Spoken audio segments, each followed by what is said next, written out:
네, 오늘 맥주감사 주일 3부 예배에 올라오신 여러분 주님의 이름으로 환영하고 축복합니다. 우리 앞에 옆에 뒤에 귀한 분들 계십니다. 인사하겠습니다. 반갑습니다. 사랑합니다. 축복합니다.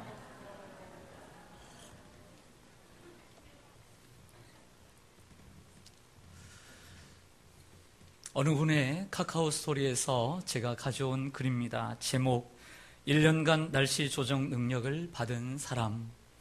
호두 농사를 짓는 농부에게는 늘 하나님을 향한 불만이 있었습니다. 너무 더워 힘들 때 그늘을 주시면 얼마나 좋을까? 필요할 때만 비를 주시면 얼마나 좋을까? 열매가 익었을 때 태풍이 오지 않고 비바람이 불지 않으면 얼마나 좋을까? 어느 날 농부는 하나님 앞에 간절히 기도했습니다. 하나님, 저에게 1년만 날씨를 맡겨 주십시오. 딱 1년 동안만 제 뜻대로 날씨를 바꿀 수 있도록 해 주십시오. 말도 안 되는 기도였지만 그 기도를 들으신 하나님께서 승낙 사인을 내려주셨습니다. 농부는 이제 1년간 날씨를 다스릴 수 있게 되었습니다. 호두 농사를 짓는 모든 것이 순조롭게 진행되었습니다. 햇볕이 필요할 때 해가 나타났고 비를 원하면 비가 내렸습니다. 익어가는 호두를 떨어뜨리는 바람 따위는 호두나무 근처에 얼씬도 하지 못했습니다. 농부는 아무 걱정 없이 나무 그늘 아래 누워서 잠을 자는데 많은 시간을 보낼 수 있었습니다. 그의 삶은 평안했고 행복했습니다. 드디어 기다리고 기다리던 추수의 때가 왔습니다. 농부의 입은 기쁨으로 인해 웃느라 찢어지기 일보 직전이었습니다. 농부의 예상대로 호두나무에는 큼지막한 호두들이 가득 열매가 맺혔습니다. 매달려 있었습니다. 농부는 호두를 팔아서 번 돈으로 하고 싶은 일들을 생각하며 덩실덩실 춤을 추었습니다. 하나님보다 자신이 더 지혜롭다는 생각도 했습니다. 그런데 이게 웬일입니까? 호두나무 호두 하나를 먹어보려고 깨트려 보았는데 그 속에 알맹이가 하나도 없었습니다. 다른 호두들도 마찬가지였습니다. 농부는 충격을 받았습니다. 혹 하나님께서 심술을 부리셨을지도 모른다는 생각에 농부는 화가 나 하나님께 따졌습니다. 그러자 하나님께서 말씀하십니다. 고난이 없는 것에는 알맹이가 없는 법이다. 폭풍 같은 시련과 가뭄 같은 고통이 있어야 껍데기 속 영혼이 깨어나 여무는 것이다. 농부는 그때서야 깨달았습니다. 여러분, 늘 365일 맑은 날만 있으면 이 땅이 사막화된다는 말을 들어보셨죠? 궂은 날도 있어야 사막화를 막을 수 있습니다. 태풍은 우리에게 피해만 입히는 것이 아니라 이 땅에 오염된 대기와 공기를 정화시키는 역할을 합니다. 고난이라는 것은 사람을 힘들게만 하는 것이 아니라 깊어지게 하고 성숙시키고 강해지게 만듭니다. 위대한 인물들 가운데 고난의 터널을 통과하지 않는 사람은 단 한 사람도 없습니다. 내가 원하는 대로 되지 않는다고 짜증내고 원망하고 투덜대며 사는 사람은 사실 좋은 기회를 놓치며 사는 사람과 같습니다. 다듬어질 기회, 성숙할 기회, 인내심을 키울 기회, 내일을 위해 투자할 기회를 쓰레기통에 던진 것입니다. 그 모든 시련과 아픔과 눈물과 탄식과 외로움이 나라는 존재의 알맹이를 튼실하게 만든다는 것을 안다면 우리는 그 모든 상황 속에서 소망 가운데 인내해야 할 줄로 믿습니다. 오늘은 지난 반년 동안 지켜주신 하나님의 은혜에 감사하는 맥주 감사 주일입니다.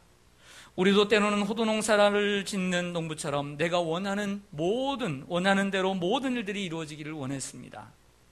내가 원하는 대로 일이 풀리지 않을 때는 짜증도 내고 원망도 하고 불평도 하며 살았습니다. 사실 내가 원하는 것은 이러한 시련과 고통과 눈물과 탄식이 아니었습니다. 정작 내가 원하는 것은 형통한 삶이었습니다. 그러나 내 뜻대로 되지만은 않았습니다. 건강하기를 원했지만 원치 않는 질병이 찾아와 나를 괴롭게 했습니다. 부부간에 활락하고 자녀로 인해 웃음 짓는 날이 많기를 바랐지만 부부간에는 저기압의 가장자리에 있을 때가 많았고 자녀로 인해 바람잘 날이 없고 근심이 떠난 날이 많지 않았습니다. 사업이 번창하기를 원했지만 경제가 신통치 않아 매출은 제자리 걸음을 할 때가 많았습니다. 직장 생활은 머물 수 있는 이유보다 더더욱 떠나야만 하는 이유가 더욱더 많아졌습니다. 송구영신 예배를 드리며 새해를 시작하면서 사명의 십자가 가지고 주님과 교회를 기쁘게 섬기느라고 다짐했건만 원치 않는 일들로 사명의 십자가를 놓고 싶을 때도 있었을 것입니다. 그러나 주님은 그 아픔과 시련 속에서 여러분을 훈련하시고 단련하셔서 정금같이 다듬고 만들어 오셨습니다. 또한 그 고난이 여러분에게 유익인 것을 알게 하시고 그 고난 속에 숨은 축복이 있음을 발견하게 하시며 여러분을 향한 주님의 참사랑을 깨닫게 하십니다. 이것이 하나님의 은혜입니다. 그러므로 우리는 어떠한 상황 속에서도 하나님 앞에 감사하는 성도가 되어야 합니다. 욥은 감사하는 성도의 모습을 우리에게 보여준 모델입니다. 욥은 하루아침에 재산을 다 잃었습니다. 10명의 자녀를 다 잃었습니다. 건강을 잃었습니다. 그럼에도 불구하고 하나님 앞에 감사하는 삶을 놓지 않았습니다. 하나님은 이 욥을 통해 오고 오는 모든 세대가 감사의 삶을 살기를 원하십니다. 욥은 그럼에도 불구하고 감사하는 성도의 표상이 되었습니다. 그럼에도 불구하고 감사하는 여러분들 되기를 소망합니다. 다니엘의 세 친구 사드락과 메삭과 아벳느고는 10대의 소년의 나이에 고향을 떠나 포로로 잡혀가 바벨론의 포로가 되었습니다. 그리고 목숨을 내놓아야 하는 우상숭배의 시험 앞에서도 일사각오의 정신으로 믿음의 절개를 지키며 그리 아니하실지로도의 믿음을 지키고 살았습니다. 느부갓네살 왕이 세우는 그 금신상에 절하라고 하자 이 세 명의 친구들은 왕에게 이렇게 이야기합니다. 왕이여, 우리가 섬기는 하나님이 계시다면 우리를 맹렬히 타는 불뭇불 가운데서 능히 건져내시겠고 왕의 손에서도 건져내시리이다. 그리 아니하실지라도 왕이여, 우리가 왕의 신들을 섬기지도 아니하고 왕이 세우신 금신상에게 절하지도 아니할 줄을 아옵소서. 보통 사람들은 하나님 이것을 주시면 하나님을 잘 섬기겠습니다. 내 삶이 평안하고 더 내 삶이 풍족하고 내 삶이 윤택하면, 내 하나님 여기에 합격을 하면, 내가 여기에 진급을 하면, 내가 이만큼 모으면 하나님을 찬양하고, 내가 건강하면 하나님을 찬양하고 경배하겠습니다 라고 하는 사람들이 많습니다. 그러나 사드락과 메삭과 아벳느고는 우리에게 우리의 삶이 성공적이지 못했다 할지라도, 우리의 삶, 우리의 건강이 허락하지 않는다 할지라도, 우리가 원하는 일이 되지 않는다 할지라도, 마치 하나님께서 나를 버리시는 것처럼 느껴진다 할지라도, 그리 아니하실지라도 하나님을 경배하며 감사하는 인생을 살았습니다. 할렐루야. 감사는 이런 것입니다.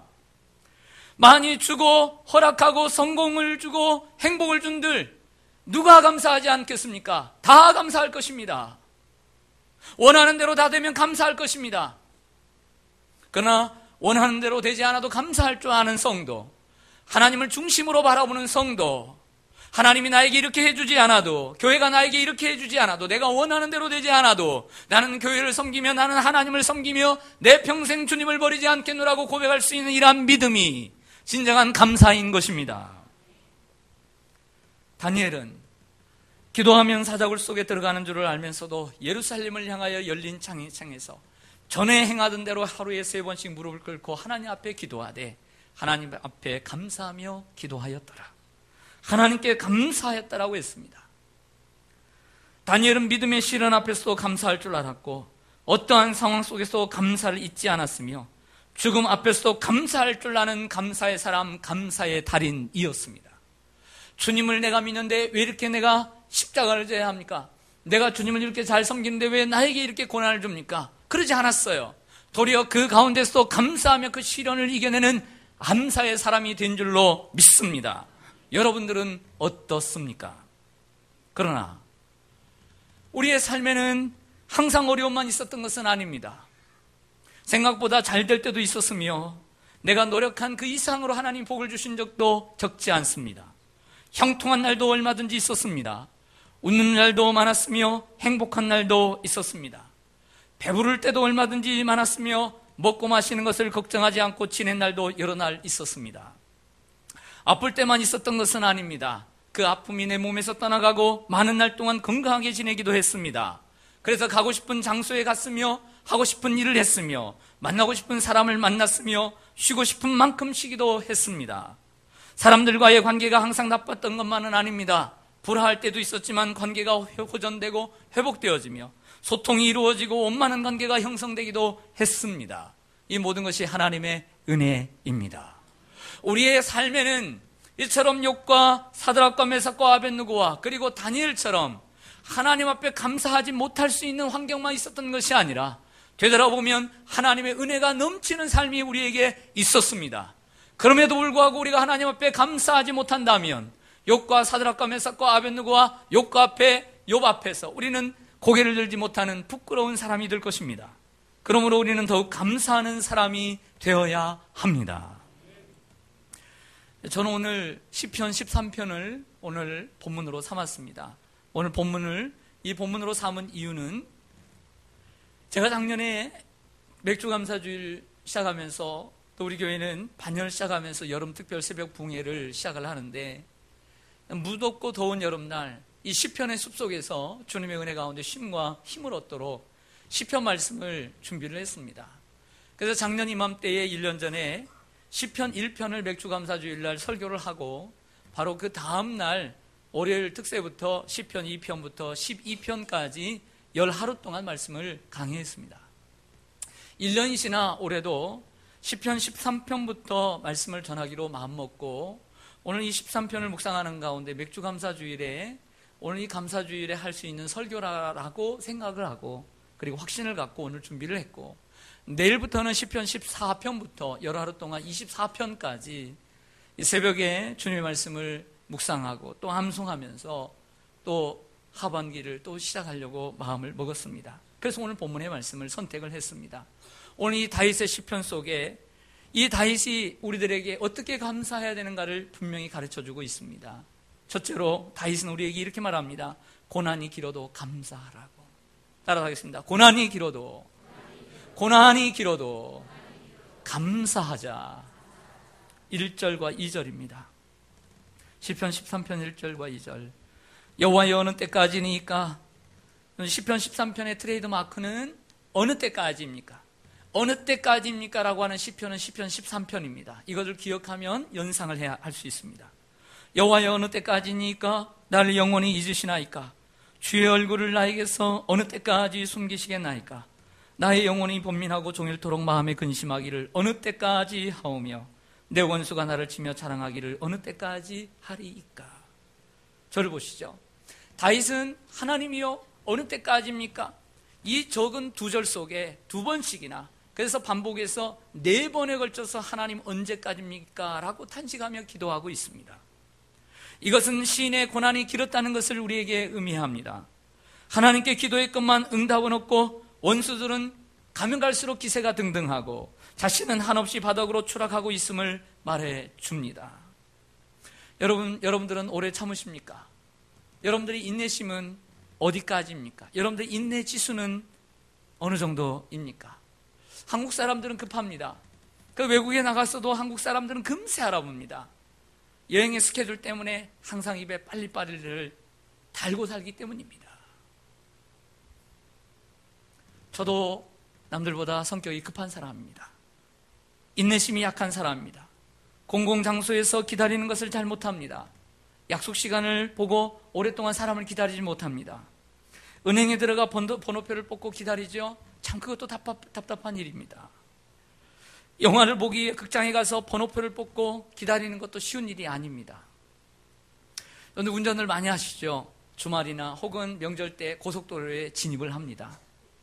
그러면 답답하고 막히면 답답합니다. 이 느림의 미학을 누리지 못하고 그 가운데서 대화 가운데 지내기보다는 어떻게든지 조금이라도 좁은 길, 빠른 길을 선택해서 빨리 원하는 도착지에 가려고 노력들을 하는 모습을 봅니다. 톨게이트에서 요금을 정산할 때도 하이패스가 아닌 이상 돈을 줘야 되는 곳에 한 대라도 좀 적은 곳에 눈치를 봐가며 그리고 그 운전을 하면서 그 적은 차량으로 가려고 합니다. 그런데 내 앞에 있는 차량이 움직이질 않습니다. 알고 보니 앞차가 한국 돈이 아닌 카드도 없이 달러만을 가지고 있게 해드려요? 공항에서도 마찬가지입니다. 비행기를 타기 위해 수속을 밟는데 이제 들어가서 또 줄이 있습니다. 검사를 다 하죠. 그래서 이쪽에 사람이 좀 적겠다 하면 그쪽으로 갑니다. 그런데 그 앞에 있는 사람이 움직이질 않습니다. 내 순서가 오질 않습니다. 알고 보니 그 사람이 여권을 가져오지 않게 해드려요? 여러분들이 은혜롭게 예배를 마쳤습니다. 3부의 예배는 너무나 많아서 이제 1층이 이제 식당이 좁습니다. 넓히기는 했어도 좁습니다. 한 줄로 줄을 서는데 20m 쭉 서 있습니다. 기다리는 것도 쉽지 않아요. 그러나 집에 가도 밥은 없고 여기서 먹고 가야 되겠다 생각하고 줄을 섰는데, 여러분들 순서가 딱 됐는데, 죄송합니다. 예. 순서가 딱 됐는데 여러분 앞에서 밥이 끊어지게 만들어 드려요? 그럴 때 여러분들은 안달이 나지 않겠습니까? 자기 자신이나 다른 사람에게 참을성이 없는 것은 넘어갈 수 있습니다. 하지만 하나님께도 참을성을 보이지 않는다면 주의할 필요가 있습니다. 하나님 어느 때까지입니까? 오늘날 우리는 지나치게 시간을 의식합니다. 만일 우리가 지름길을 가서 3분이나 30분을 전략한다고 가정해 보겠습니다. 그 3분이나 30분을 가지고 우리가 이루고자 하는 일이 과연 그렇게 대단한 것인가요? 먼저 가셔서 뭐 하려고요? 그러다가 과속 카메라에 찍히긴 하죠. 이렇게 써 있더라고요. 고속도로에 30분 빨리 가려다 30년 빨리 갑니다. 그 30분 빨리 가서 뭐 하려고요? 우리는 우리가 원하는 일을 하나님이 해주시기를 원하십니다. 인생도 마찬가지입니다. 우리는 3분이나 우리의 인생의 30분을 빨리 가려고 합니다. 남들보다 먼저 성공하려고 하고, 남들보다 먼저 건강하려고 하고, 남들보다 먼저 위에 있으려고 합니다. 그러나 하나님은 그렇지 않습니다. 우리는 바로 지금 당장 그 성공을 이루기를 원하지만 하나님은 즉시 움직이지 않습니다. 아브라함은 아들을 얻기를 원했지만 25년이 지나서야 약속의 아들을 받았습니다. 이삭은 20년을 기다려서 자녀를 낳았습니다. 요셉은 13년을 기다려서 자유의 몸이 되었고 국무총리가 되었습니다. 모세는 80년을 기다렸습니다. 다윗도 10년 이상 기다려 사울의 공격에서 벗어나 왕이 되었습니다. 나사로가 죽어가고 있다는 소식을 듣고서도 예수님은 그가 죽은 후에야 그 친구의 집에 도착했습니다. 하지만 그 집에 도착했을 때 주님은 더 큰 기적을 행하셨고 더 큰 영광을 취하셨습니다. 가장 하기 힘든 일은 주님을 기다리는 일이지만 주님을 의지하고 끝까지 기다릴 때 여러분에게 여러분의 인생에 놀라운 기적과 은혜가 임할 줄로 믿습니다. 왜 빨리 가지 않느냐고, 왜 빨리 성공하지 않느냐고, 왜 이렇게 고난이 기느냐고, 오래 가느냐고 여러분 탄식하지 마십시오. 오늘 다윗처럼 그 고난 속에서도 감사하는 여러분들 되기를 간절히 소망합니다. 그게 진짜 감사입니다. 욥이 그랬습니다. 고난 속에서 감사하는 믿음이 여러분들에게 있기를 축원합니다. 그게 바로 성숙입니다. 둘째, 깨어있어 감사해야 합니다. 따라하겠습니다. 깨어있어 감사하자. 3절과 4절입니다. 여호와 내 하나님이여, 나를 생각하사 응답하시고 나의 눈을 밝히소서. 두렵건대 내가 무슨 잠을, 사망의 잠을 잘까 하오며, 두렵건대 나의 원수가 이르기를 내가 그를 이겼다 할까 하오며, 내가 흔들릴 때에 나의 대적들이 기뻐할까 하나이다. 아멘. 저를 보시죠. 시편 13편의 기자 다윗은 전쟁의 영웅이어서 그런지 몰라도 인생을 전쟁과 전투에 비유합니다. 사도 바울 또한 자신의 인생을 경주와 전투에 비유했습니다. 맞습니다. 인생은 호락호락하지 않습니다. 인생은 전쟁입니다. 하루하루가 전쟁입니다. 그래서 바울은 인생의 마지막에 이렇게 편지하고 있습니다. 내가 선한 싸움을 싸우고 달려갈 길을 마치고 믿음을 지켰으니 이제후로는 나를 위하여 의의 면류관이 예비되었다. 우리가 잠시 정신줄을 놓으면 원수가 이기고, 그리고 내가 흔들리면 대적이 기뻐할까 두렵다. 그러고 내가 사망의 잠을 잘까 두렵다라고 오늘 다윗은 찬양합니다. 시인은 지금 자신의 삶이 절망스러운 상황이긴 하지만 자신의 인생에서 지고 싶지 않았습니다. 자신에게 지고 싶지 않았고, 그리고 원수에게 지고 싶지 않았고, 그리고 사람들에게 조롱거리가 되고 싶지 않았습니다. 여러분, 우리의 인생은 승리해야 하는 인생인 줄로 믿습니다. 누구의 조롱거리가 되어서는 안 됩니다. 끝까지 경주하고 완주해야 될 줄로 믿습니다. 월드컵이 한창입니다. 대한민국 선수들이 돌아오니까 어떻습니까? 지고 한 게임도 못 이기고 오니까 어떻습니까? 자, 그것을 떠나서 경기의 내용이 너무나 실망스럽습니다. 우리의 인생도 그렇게 살면 되겠습니까? 그래서 3절에 하나님께 이렇게 기도합니다. 여호와 내 하나님이여, 나를 생각하사 응답하시고 나의 눈을 밝히소서. 두렵건대 내가 사망의 잠을 잘까 하오며. 다윗은 오랫동안 사울 왕을 피해 다녔습니다. 1년, 2년, 3년도 아닌 10년 넘게. 그때 이런 고백이 나왔을 것입니다. 때로는 불만이 나왔을 것입니다. 하나님, 언제까지입니까? 내가 언제까지 도망을 다녀야 합니까? 그러나 다윗은 그 상황 속에서 사망의 잠을 자지 않기 위해 깨어 기도하기로 마음먹었습니다. 시편 57편의 표제를 보면 다윗이 사울을 피하여 굴에 있을 때에 그가 이런 노래를 지었습니다. 하나님이여, 내 마음이 확정되었고 내 마음이 확정되었사오니 내가 노래하고 내가 찬송하리이다. 내 영광아 깰지어다. 비파야 수금아 깰지어다. 내가 새벽을 깨우리로다. 인생이 힘들다고 거기에 누워있지 않고 그 굴 속에서도 자신을 깨우고 그 어두움을 깨우기 위해서 기도로 항상 하나님 앞에 깨어 감사한 줄로 믿습니다. 다윗은 깨어있어 기도함으로 인생의 후반전을 준비해 갔습니다. 사망의 깊은 잠에 들지 않기 위해 스스로를 깨우기로 작정합니다. 다윗은 자신의 삶을 비관하지 않고 이 현재의 시간이 인생의 후반전을 준비하는 인생의 하프타임으로 삼았습니다. 그리고 기도하기를 쉬지 않았습니다. 그랬더니 하나님께서 때가 되매 인생의 후반전을 멋있게 만들어 주셨습니다. 사도 바울은 골로새 4장 2절에 기도를 계속하고 기도에 감사함으로 깨어 있으라 라고 말씀했습니다. 바울은 또한 실로와 함께 복음을 전하다가 빌립보 감옥에 그 칠흑 같은 어둠 속에 감옥에 갇혔지만 거기에 실망하지 않고 도리어 그곳에서 감사했습니다. 찬송했습니다. 그랬더니 기적이 일어난 줄로 믿습니다. 미국에 교회를 돕는 행정가 가운데 조지 바나라고 하는 유명한 사람이 있습니다. 20년 전에 조지 바나가 주전자 속의 개구리라고 하는 책을 썼습니다. 이 책에는 다음과 같은 이야기가 소개되어 있습니다. 개구리 한 마리를 가져다가 주전자 속에 뜨거운 물이 들어있는 주전자 속에 넣었더니 살고 싶어서 점프해서 그 개구리가 그 주전자를 뛰쳐나오더라는 거예요. 개구리의 점프력이 대단합니다. 그러나 개구리를 잡아다가 찬물이 들어있는 주전자 속에 넣었대요. 찬물이 들어있는 주전자 속에. 그리고 조금씩 약한 불로 불을 데우기 시작했어요. 물이 점점 따뜻해오자 개구리는 자기의 몸에 온기가 느껴지면서 마음을 놓았다는 거예요. 개구리는 온도의 변화에 적응하면서 가만히 있었습니다. 계속 물을 끓이면 끓일수록 개구리는 자기의 온몸이 익어가는 줄도 모르고 그곳에서 평안하게 누워 있었습니다. 너무나 몸이 뜨거워 이러다간 죽겠다 생각하고 그때서 뛰려고 하자 그 뜨거운 물에 자기의 몸과 다리가 다 익어버리고 말았던 것이죠. 그래서 그 주전자 안에서 죽었다는 얘기입니다. 조지 바나는 1990년도에 이 책을 쓰면서 미국 교회가 이런 상황에 놓여 있다라고 비유하고 있는 거예요. 한국 교회는 어떻습니까? 20여 년이 지난 이 시대에 걸맞는 비유가 아니겠습니까?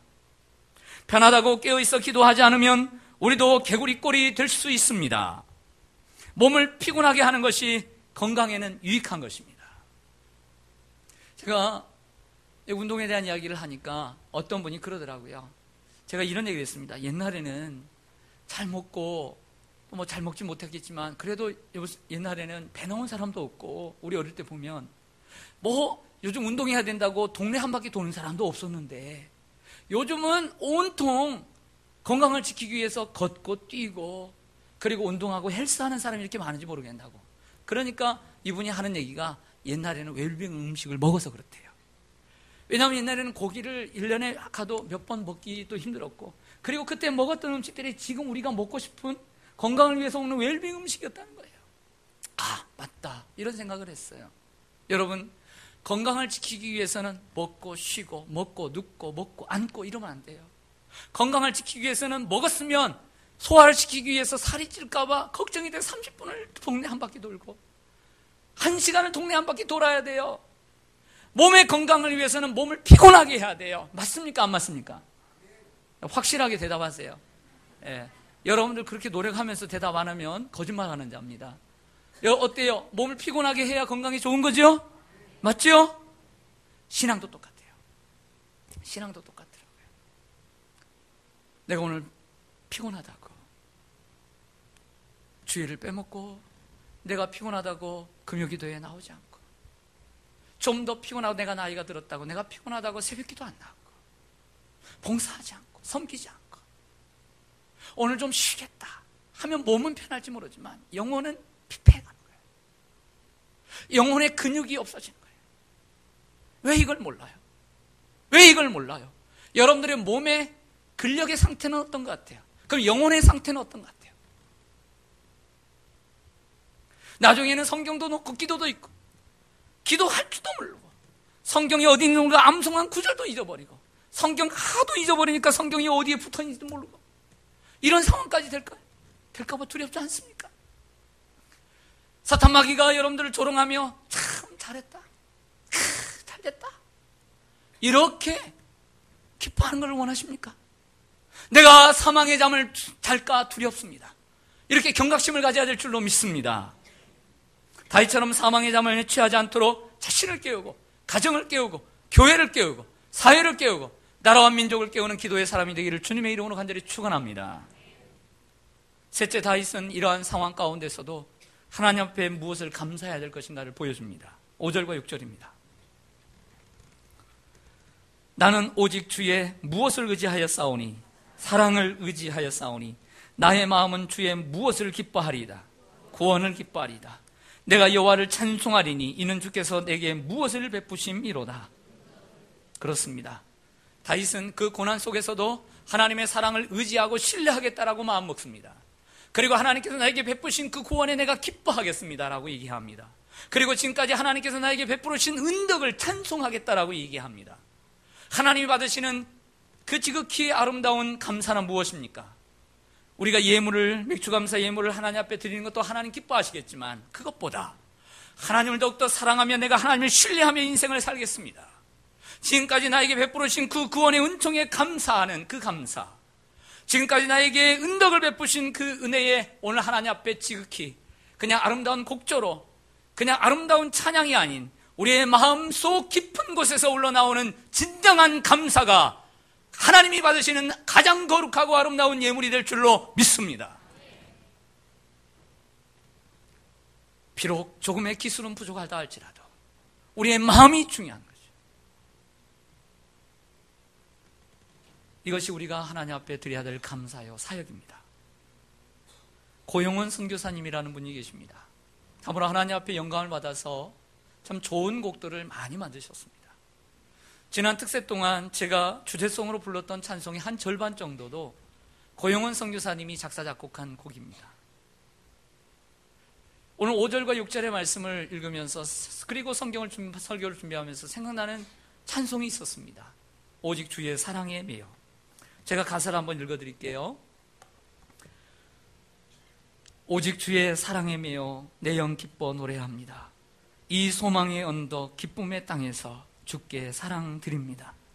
오직 주의 임재 안에 갇혀 내 영 기뻐 찬양합니다. 이 소명의 언덕 거룩한 땅에서 주께 경배 드립니다. 주께서 주신 모든 은혜 나는 말할 수 없네. 내 영혼 즐거이 주 따르렵니다. 주께 내 삶 드립니다. 비록 내 인생길에 언덕이 있을지라도 이 언덕은 소망의 언덕이요, 비록 내 삶에 눈물의 골짜기가 있다 할지라도 골짜기가 있다는 것은 높은 언덕이 있다는 얘기입니다. 그러므로 골짜기가 깊을수록 축복의 언덕은 더욱더 클 줄로 믿습니다. 그 소망을 바라보며 다윗과 같은 인생도 있는데, 하나님을 바라보며 내 인생 어느 때까지입니까? 내 이 고통 어느 때입니까? 그 찬송 가운데 도리어 진정한 신앙의 고백이 여러분들 가운데 나타나기를 소망합니다. 오늘 이 찬송 같이 부르면서 우리 기도하겠습니다.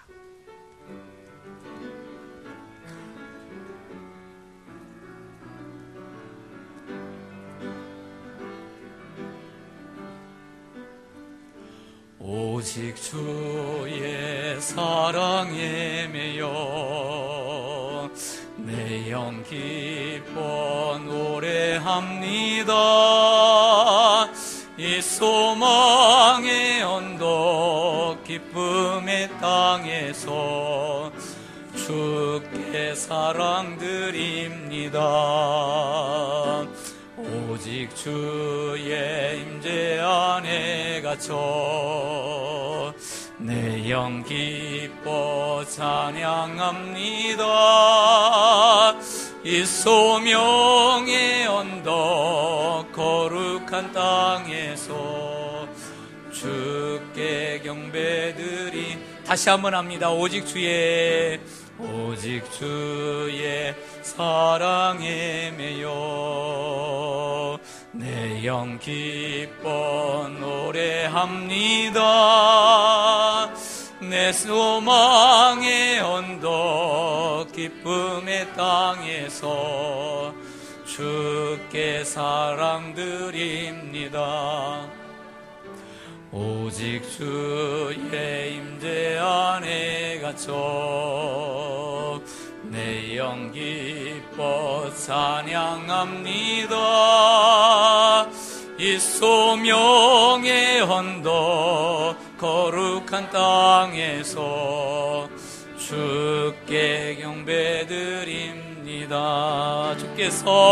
주께서 주신 모든 은혜 나는 말할 수 없네. 내 영혼 즐거이 주 따르렵니다. 주께 내 삶. 저같이 손을 앞으로 내밀었어요. 주께서 주신 모든 나는 말할 수 없네. 나는 말할 수 없네. 내 영혼 즐거이 주 따르렵니다. 주께 내 삶. 주께서 주신 모든 은혜 주신 모든 나는 말할 수 없네. 내 영혼 즐거이 주 따르렵니다. 주 따르렴. 주께 내 삶 드립니다. 두 손을 앞으로 내밀고 눈을 감고 찬양합니다. 주께서 주신 모든 은혜, 주께서 주신 모든 나는 말할 수 없네.